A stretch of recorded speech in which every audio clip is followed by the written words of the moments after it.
Risk is not a static thing. Risk is dynamic.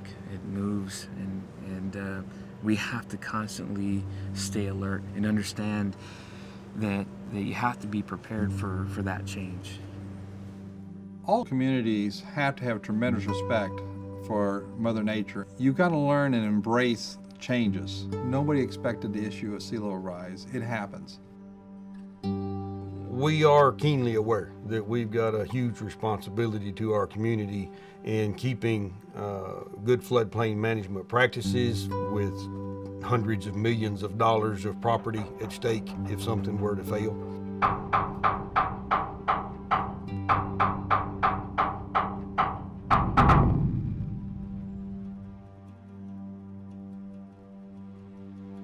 Before, when we had bad storms, and Texas always floods, when it rained, you'd see the creek rise.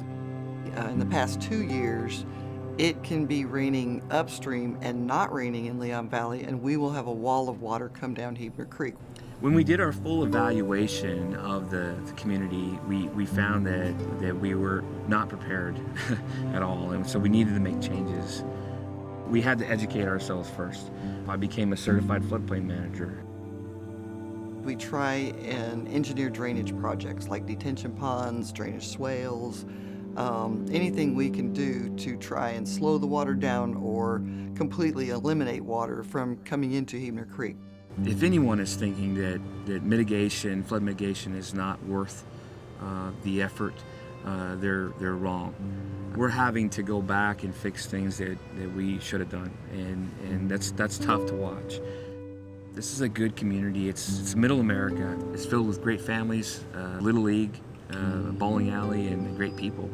It's worth saving. It's worth fighting for. It's just it's my home.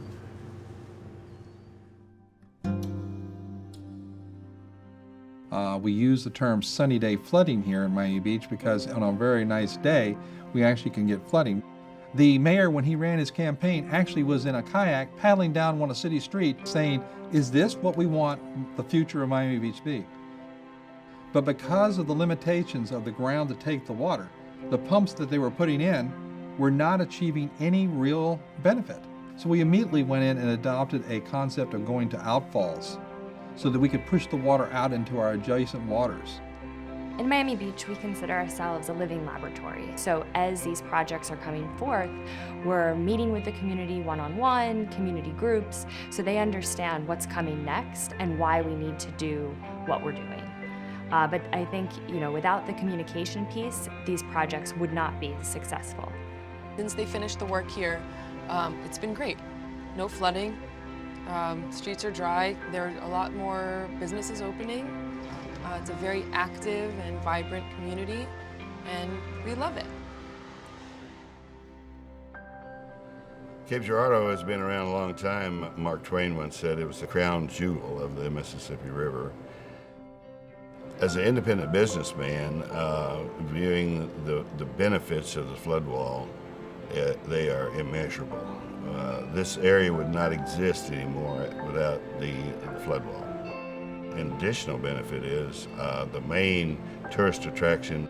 There are murals painted on the concrete part of the flood wall. In 1993, and in some earlier events as well, they documented and put high water marks on the flood wall so that visitors could see where the water had been to. And it's a reminder to us, it's important that this system be maintained and taken care of so that the future generations can enjoy the same protection that's been provided. Flooding can occur at any time. We can't have that attitude that says, this has always been this way. The floodplain changes, the creeks change, water changes, everything changes.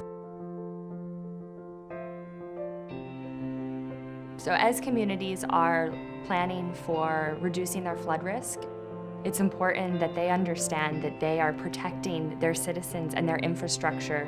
And I'm very invested in making our city not only successful today, but looking toward the future, because I want this to continue to be my home.